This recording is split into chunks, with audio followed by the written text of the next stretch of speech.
Good evening, visitors. Welcome to the Australian War Memorial's Last Post ceremony. My name is Gerard Pratt, and joining us today from the Royal Australian Air Force is Squadron Leader Evelyn Wright. We are honoured to acknowledge the members of the German Defence Force delegation and German Defence Attaché who are joining us this evening. We are also honoured to acknowledge representatives of the Australian College of Nursing, the Australian Nursing Federation, and nursing officers of the Australian Defence Force. We welcome the veterans who have served, those that are still serving, and the families that support them. We acknowledge the members of RSL and Services Clubs Association, RSL Victoria, and RSL Queensland, who are watching the broadcast of this ceremony from across Australia. During this evening's ceremony, wreaths will be laid at the base of the Pool of Reflection by visitors and students on behalf of the following schools. From New South Wales, Hunter Christian School, Mayfield. Comleroy Road Public School, Currajong. And from Victoria, St Anthony's Primary School, Noble Park, Cairo Christian College, Pakenham, and Crichton Hills Primary School, Crichton Hill. I'd invite you all now to please stand and join in singing the National Anthem.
Children, please be seated.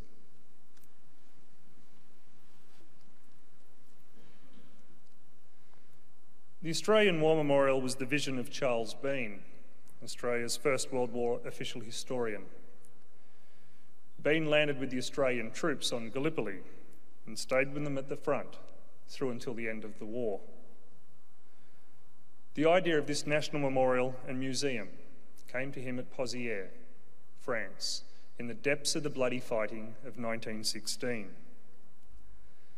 Bean's idea was that this would be a place where families and friends could mourn their loved ones lost in faraway places. It would also be a place that could help all Australians understand what these men and women had endured and what they had done for us. Bean's vision, to which we remain true, is best expressed as inscribed in the entrance to the memorial's galleries. Here is their spirit, in the heart of the land they loved, and here we guard the record which they themselves made. Tonight, we will read the story behind just one of those on the Roll of Honour, which lists the names of more than 102,000 men and women who have given their lives for us in war and operations for more than a century. But first, we present a lament, Flowers of the Forest. Wreaths of floral tributes will now be laid at the base of the Pool of Reflection.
Today we remember and pay tribute to staff nurse Louisa Annie Bicknell.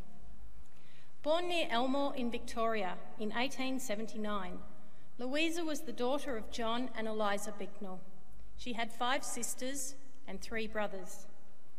Bicknell undertook 3 years of nursing training at Mooroopna Hospital in Victoria before going on to work at the Women's Hospital and the Melbourne District Nursing Society.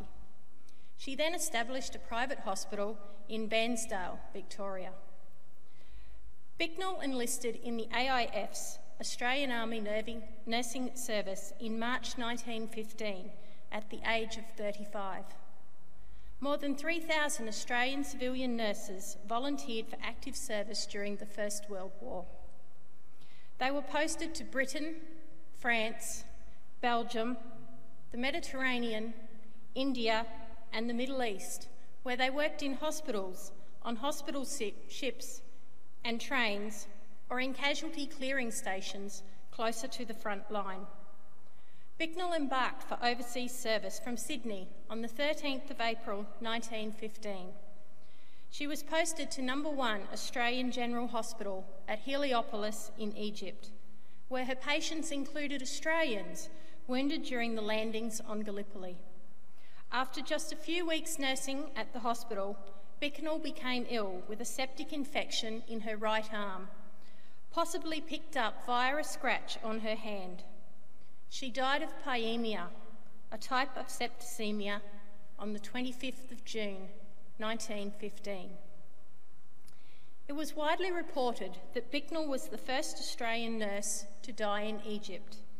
Reverend Young of St John's Anglican Church in Bairnsdale said Bicknell was also the first resident of the town to give her life for her country, and this she has done as really as if she had fallen on the field of battle. Further tributes flowed for the experienced nurse, who was said to have never knew a day's sickness in her life before the septic poisoning. A reporter for the local newspaper, the Bairnsdale Advertiser, wrote, "She was a most capable nurse. Her great success and popularity were no doubt due in a large measure to her bright and inspiring personality. And in addition to this, she always set herself to realise a high professional standard." One of her fellow nurses, Mabel Pilkington, wrote in a letter later published in another newspaper that Bicknell had died within a week of becoming ill. She was as brave as any fighting soldier and said when she was dying, "How hard it is to die with so little accomplished, but I would go through it again to help, and it is all in the game." Bicknell had been one of the brightest, healthiest, and most unselfish nurses I have ever known, she added. Staff nurse Louisa Bicknell is buried in the Cairo War Memorial Cemetery in Egypt. Her name is listed on the Roll of Honour on my right, among more than 60,000 Australians who died while serving in the First World War. This is but one of the many stories of service and sacrifice told here at the Australian War Memorial. We now remember Staff Louisa Annie Bicknell, who gave her life for us, for our freedoms, and in the hope of a better world.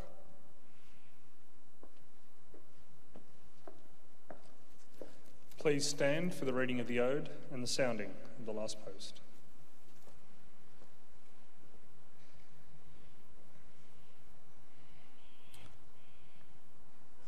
They shall grow not old, as we that are left grow old.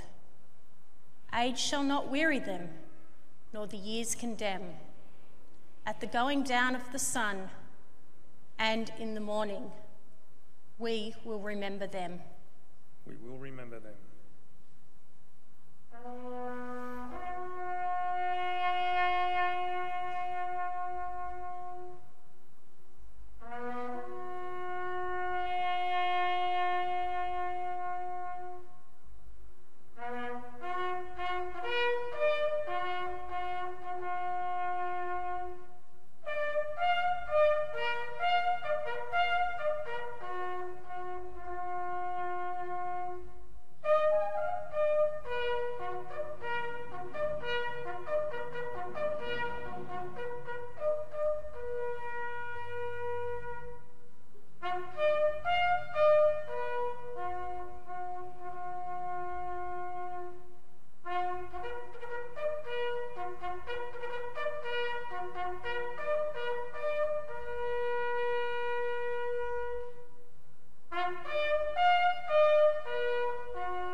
Lest we forget. Lest we forget.